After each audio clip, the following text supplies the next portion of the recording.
할렐루야. 오늘 하루를 살아가기에 합당한 은혜와 능력과 지혜로 함께 하시는 축복의 날 되시기를 바랍니다. 오늘 말씀은 빌립보서 1장 22절에서 26절입니다. 그러나 만일 육신으로 사는 이것이 내일의 열매일진데 무엇을 택해야 하는지 나는 알지 못하노라. 내가 그 둘 사이에 끼었으니 차라리 세상을 떠나서 그리스도와 함께 있는 것이 훨씬 더 좋은 일이라. 그렇게 하고 싶으나 내가 육신으로 있는 것이 너희를 위하여 더 유익하리라.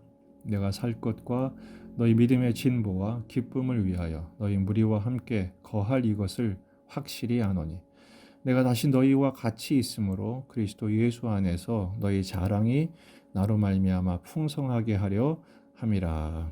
아멘. 본문에 계시된 주님은 어떤 분이신가? 오늘을 살아가야 할 이유를 깨닫게 하십니다. 21절에서 바울은 고민을 합니다. 무엇을 택해야 될지 나는 잘 모르겠다 이렇게 말하죠.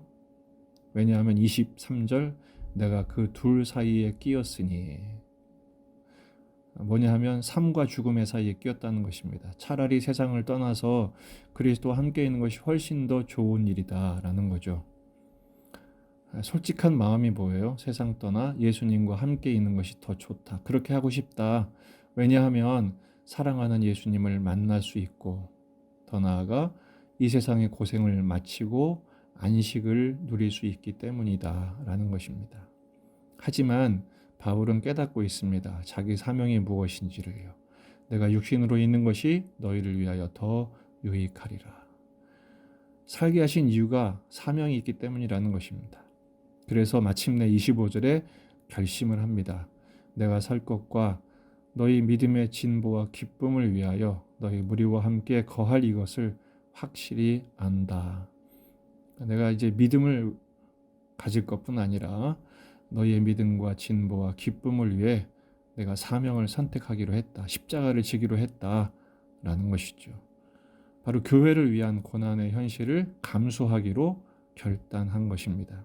그러면서 26절 내가 다시 너희와 같이 있으므로 그리스도 예수 안에서 너희 자랑이 나로 말미암아 풍성하게 하려 함이라. 그렇게 하는 목적과 기대는 뭐냐?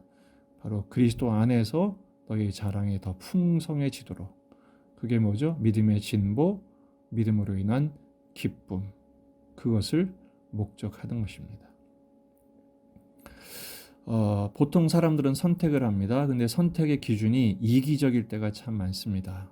나를 위해, 내 유익을 위해, 내 계산을 위해 선택하죠. 하지만 성숙한 그리스도인은 이타적인 기준으로 선택합니다. 하나님 나라와 하나님의 말씀이 기준이죠. 그래서 오늘 우리의 선택의 기준이 이렇게 되도록 기도하면 좋겠습니다. 첫째는 주님과 교회를 위한 헌신을 선택할 수 있는 믿음을 주세요 라고 기도할 마음이 있어요. 내 유익, 내 바램보다는 주님이 기대하시고 주님이 우리에게 말씀하신 대로 십자가를 선택하는 믿음의 수준이 되기를 기도하는 것이 중요합니다. 골로새서 1장 23절 24절에서 바울은 이렇게 고백합니다. 만일 너희가 믿음에 거하고 터 위에 굳게 서서 너희 들은 바 복음의 소망에서 흔들리지 아니하면 그리하리라.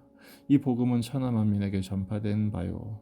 나 바울은 이 복음의 일꾼이 되었노라. 나는 이제 너희를 위하여 받는 괴로움을 기뻐하고 그리스도의 남은 고난을 그의 몸된 교회를 위하여 내 육체에 채우노라.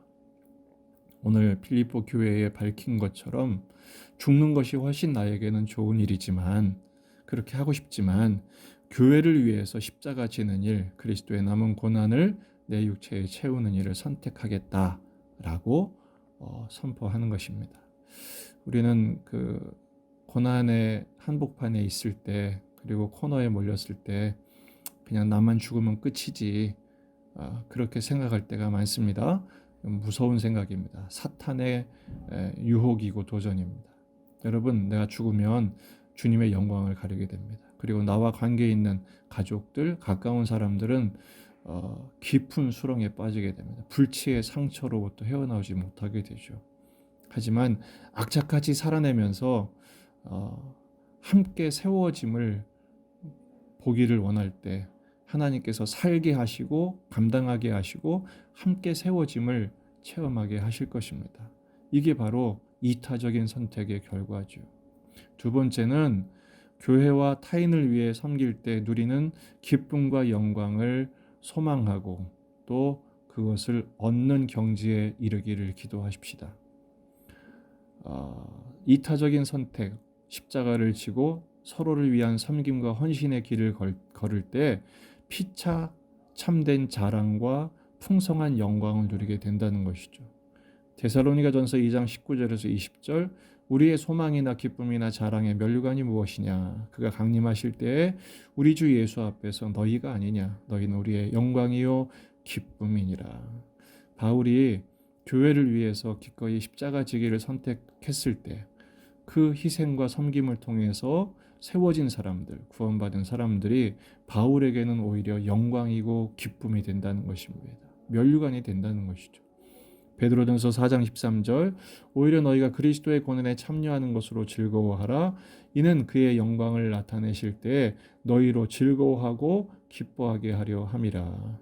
교회와 복음을 위해 쓰임받는 인생 그에 걸맞는 영광으로 갚아주신다는 것입니다. 연말만 되면 여러 방송사에서 대상 시상식을 하죠. 여러분 그때 우리가 하나님의 그 영광의 면류관의 시상식에 참여하게 될 주인공이 되심을 기대하십시오. 그러니까 우리가 어떤 형편에 있든 그래도 오늘을 살아가야 할 이유가 있다는 것입니다. 오늘을 살아가게 하신 데는 뜻과 목적이 있다는 것입니다.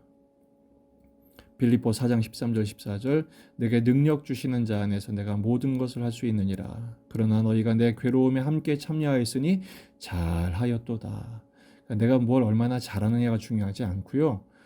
주님이 보내신 곳에서 시키시는 일에 기쁨으로 순종하는 거예요. 첫째는 가족을 위해서, 둘째는 내게 보내주신 사람들, 우리 이웃들, 친구들, 또 직장의 동료들 이런 사람들을 위해 섬기며 사랑하는 삶을 살 때, 특별히 우리 교회 가족들을 위해서 함께 십자가를 지는 삶을 살 때 살아낼 수 있는 힘과 지혜와 은혜도 누리게 되고 또 함께 세워지는 축복도 얻게 되고 마지막 참 잘했다 그 영광의 면류관을 수상하게 되는 축복도 누리게 될 것입니다. 오늘은 살아야 할 이유가 있기 때문에 오늘 일어나게 하신 것입니다. 오늘을 살아가게 하실 것입니다. 그 주님과 함께 오늘을 살아내는 축복의 십자가 사명자들 되시기를 주의 이름으로 축원합니다.